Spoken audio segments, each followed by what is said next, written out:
الحمدللہ رب العالمین والصلاة والسلام علی سید الانبیاء والمرسلین اما بعد فاعوذ باللہ من الشیطان الرجیم بسم اللہ الرحمن الرحیم اللہم صلی علی سیدنا و مولانا محمد وعلی آل سیدنا و مولانا محمد وبارک وسلم وسلم علی۔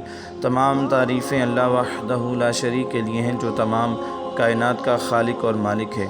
درود لامحدود پیارے آقا صلی اللہ علیہ وآلہ وسلم کی ذات بابرکت پر۔ سیرت انبیاء علیہ السلام کے ناظرین، 7واں حصہ میں آپ کے سامنے بیان کرنے کی سعادت حاصل کرتا ہوں، جو ہمارا سلسلہ شروع ہے حضرت آدم علیہ السلام کا۔ تو اس میں بات کر رہا تھا کہ فرشتوں نے کیا اللہ تعالیٰ پر اعتراض کیا تھا، تو اسی کے زمرے میں نے جواب بھی دیا کہ ایک دو روایات آپ کے سامنے رکھی کہ فرشتے اعتراض کیسے کر سکتے ہیں، اور فرشتوں کی فضیلت میں نے آپ کے سامنے رکھی۔ مزید میں آپ کے سامنے کچھ الفاظ فرشتوں کی فضائل میں بیان کرنے کی سعادت حاصل کرتا ہوں۔ فرشتے جو ہیں نا، یہ اللہ تعالیٰ کی بارگاہ میں مومنوں کی مغفرت کی دعا کرتے ہیں۔ اگر وہ اعتراض کرتے ہوتے کہ یہ کیوں پیدا کرنے والا ہے، تو پھر وہ اللہ کی بارگاہ میں انسان کے لیے مغفرت کی دعا کیوں کرتے؟ جیسے قرآن پاک میں اللہ تعالیٰ فرماتا ہے اور مومنوں کے لیے مغفرت طلب کرتے ہیں۔ کون؟ فرشتے۔ اے ہمارے رب، تیری رحمت اور تیرا علم ہر چیز پر محیط ہے، لہٰذا تو ان لوگوں کی مغفرت فرما۔ تو جو فرشتے ہیں یہ تو مسلمانوں کے لیے، انسانوں کے لیے مغفرت کی دعا کرتے ہیں، ان سے نفرت نہیں کرتے۔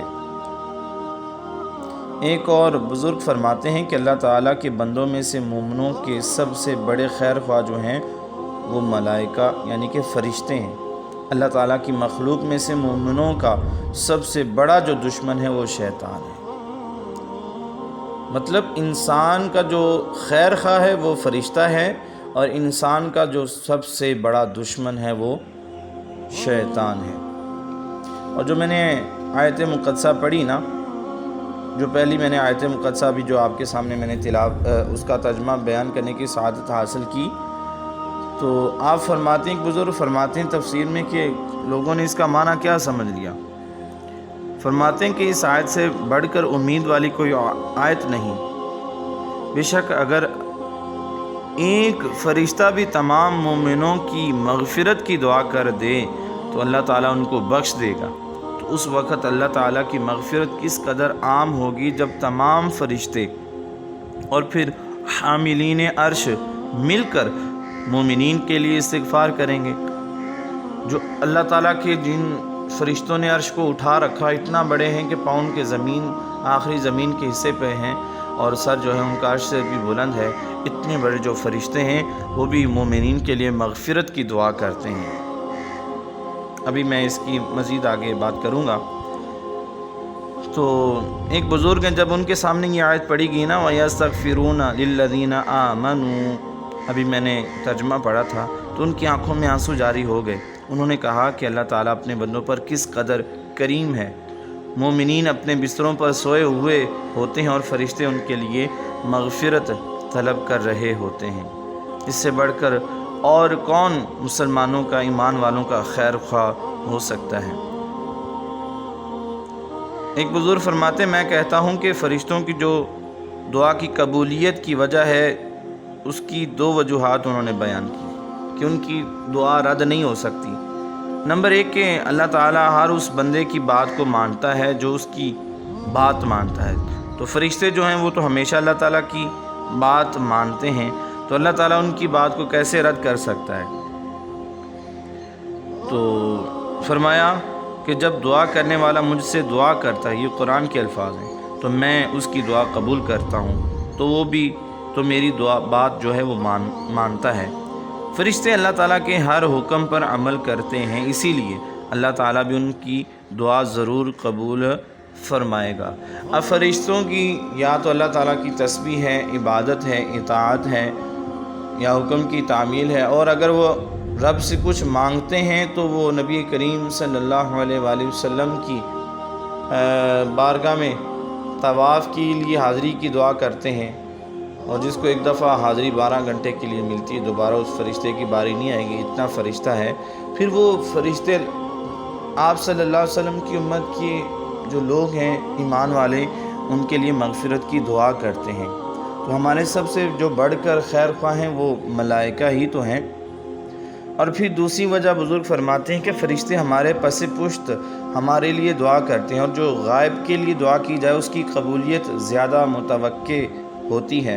حضرت عبداللہ بن عمر رضی اللہ تعالیٰ عنہ روایت پیش کرتے ہیں، نبی کریم صلی اللہ علیہ وآلہ وسلم نے ارشاد فرمایا، کسی کی دعا اس قدر جلد قبول نہیں ہوتی جتنی دعا ایک غائب بندے کی دعا دوسرے غائب کے لیے قبول ہوتی ہے۔ مطلب کہ آپ کسی کی پیٹھ پیچھے دعا کرتے ہیں تو وہ زیادہ قبولیت کی درجے پر پہنچتی ہے بنسبت ایسی دعا کہ آپ کسی کے منہ پر دعا کریں۔ تو بظاہر دکھانے کے لیے بھی آپ دعا کر سکتے ہیں، کسی کے کہنے پر بھی آپ دعا کر سکتے ہیں۔ جیسے ہمارے بزرگان دین اگر کوئی شخص کسی کو کہے کہ حضور میرے لیے دعا فرمائے، فوراً بھی وہ کر دیتے ہیں، مگر بعد میں بھی کرتے ہیں۔ تو اس میں کوئی مذائقہ تو نہیں، مگر فضیلت زیادہ ہے کہ آپ اس کی پیٹھ پیچھے زیادہ دعا کریں گے تو وہ قبولیت کے درجے تک پہنچیں گے۔ اب اتنی فضیلت والے فرشتوں جو ہیں وہ اللہ تعالیٰ پر کیسے اعتراض کر سکتے ہیں؟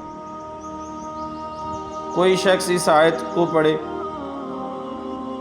کہ وَالْمَلَائِكَةُ يُسَبِّحُونَ بِحَمْدِ رَبِّهِمْ وَيَسْتَغْفِرُونَ فِي الْأَرْضِ، اگر اعتراض کرے کہ فرشتے زمین والوں کے لیے مغفرت طلب کرتے ہیں تو زمین میں فاسق کفار بھی تو ہیں، تو کیا فرشتے ان کے لیے بھی مغفرت طلب کرتے ہیں؟ اس کا جواب یہ ہے کہ زمین تو مومنین اور کافرین سب داخل ہیں، لیکن فرشتے صرف مومنین کے لیے مغفرت کی دعا ہی کرتے ہیں، اور فرشتے مومنین کے لیے مغفرت کی دعا طلب کرتے ہیں۔ وَيَسْتَغْفِرُونَ لِلَّذِينَ آمَنُوا، سورۃ المؤمن آیت نمبر 7۔ تو فرشتے مومنین کے لیے تو مغفرت کی دعا کرتے ہیں، اور کافروں کے لیے یہ دعا کرتے ہیں کہ وہ مغفرت کے اہل ہو جائیں اور ایمان لے آئیں، اور کافروں فاسقوں سے عذاب جو ہے وہ ہٹ جائے، اللہ تعالیٰ ان کو توبہ کی توفیق عطا کر دے، اور یوں وہ تمام زمین والوں کے لیے مغفرت کی دعا طلب کرتے ہیں۔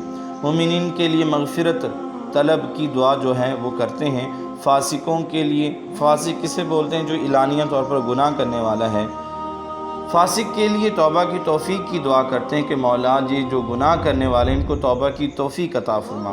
کافروں کے لیے دعا کرتے ہیں کہ مولا ان کو ایمان کی توفیق عطا فرما، اور ہر ایک کے لیے حسب حال کی دعا کرتے ہیں۔ اگر یہ اعتراض کیا جائے کہ قرآن مجید میں فرشتے کفار پر لعنت کرتے ہیں اور ان کے لیے حصول ایمان کی دعا تو لعنت کے منافی ہے، تو قرآن مجید میں اللہ تعالیٰ یہ بھی تو فرماتا ہے، اور کافروں پر اللہ کی لعنت، اور فرشتوں کی اور تمام لوگوں کی۔ اس کا جواب یہ ہے کہ لعنت ان کافروں پر ہے جو کفر پر مر گئے۔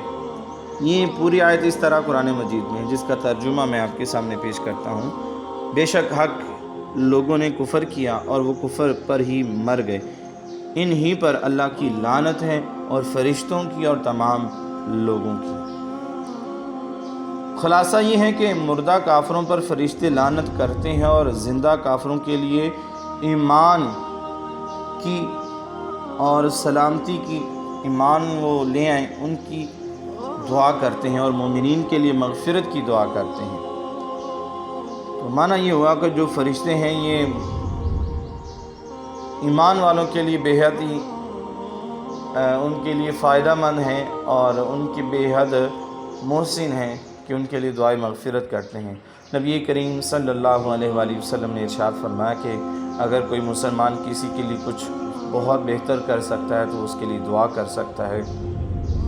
تو فرشتے جو ہیں وہ تو مسلمانوں کے لیے دعا کرتے ہی رہتے ہیں۔ اللہ رب العزت کی بارگاہ میں دعا ہے کہ اللہ تعالی ہمارا فرشتوں پر ایمان سلامت رکھے۔ اللہ نے جو عظمتیں، رفعتیں، شان فرشتوں کو عطا کی ہیں، اللہ تعالیٰ ان کی قائم اور دائم فرمائے، اس میں تو کوئی کمی نہیں آ سکتی۔ اور اللہ تعالیٰ اپنے نیک بندوں کا صدقہ، اپنے جو برگزیدہ فرشتے ہیں ان کا صدقہ اللہ تعالیٰ ہم سب کی ایمان کی حفاظت فرمائے اور ہم سب کو مرتے وقت کلمہ نصیب فرمائے۔ وما علینا الا البلاغ المبین۔